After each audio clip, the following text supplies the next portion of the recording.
Kamu apa ini?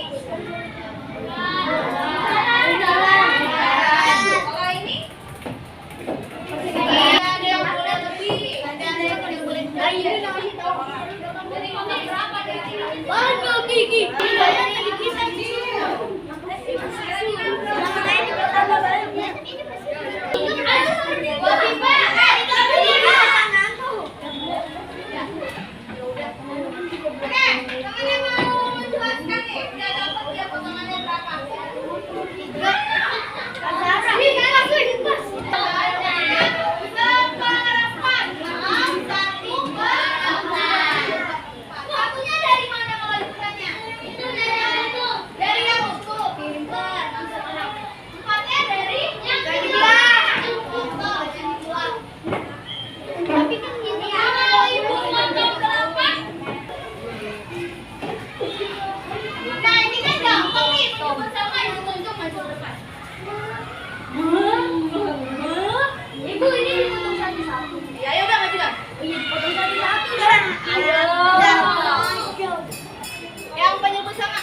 tas aku basi.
ujung disamain.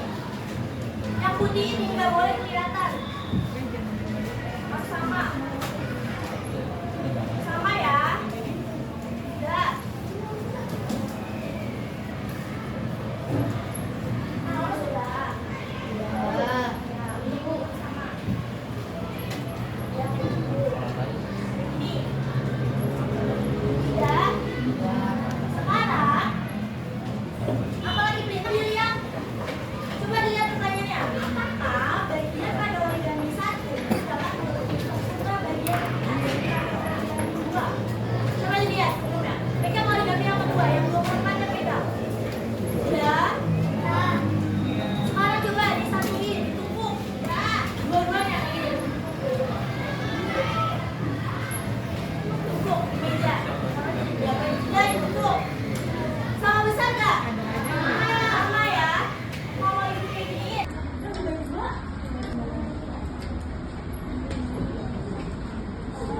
Sekarang kita aksin dua per enam. Berarti aksirannya berapa bagian yang diaksin? Dua yang diaksin. Bisa atau tidak?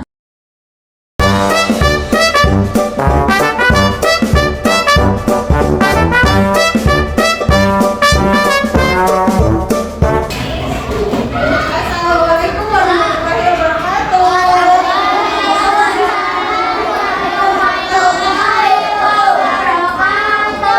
Selamat pagi semuanya. Kurang semangat sekali lagi. Selamat pagi semuanya. Baik. Agar lebih semangat kita bernyanyi dulu ya sama-sama. 1, 2, 3. Halo, halo, selamat pagi muridku. Halo, halo, selamat pagi muridku. Selamat pagi muridku. Apa kabar kalian hari ini? Baik, Ibu punya pertanyaan. Kalian pernah lihat tukang jahit? Nah, di mana biasanya? Dekat rumah. Kalian biasanya kalau ke tukang jahit ngapain? Iya, jahit baju, ngecilin baju, potong celana gitu. Kita hari ini belajar untuk mengukur panjang menggunakan satuan apa yang hari ini kita pelajari? Nah, yang kita pelajari hari ini adalah yang pertama, menunjukkan alat ukur yang bisa digunakan untuk mengukur panjang suatu benda. Selanjutnya, coba kalian di depan kalian ada mejanya? Ada. Kalian waktu di kelas 2 pernah belajar pengukuran menggunakan satuan baku, salah satunya jengkal. Ini, setiap orang panjang tangannya beda-beda nggak? Beda. Itu kita hari ini akan belajar pengukuran panjang dengan satuan baku. Kenapa ya? Biar apa ya? Biar apa kita mengukur pakai satuan baku? Biar hasilnya sama. Alat ukur apa ya ini namanya? Ada yang tahu kegunaannya untuk apa? Mengukur apa? Mengukur panjang kita. Perhatikan gambar ini. Kalau ini berapa panjang penghapus tersebut? 6 cm.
konversi atau dari cm ke meternya ya.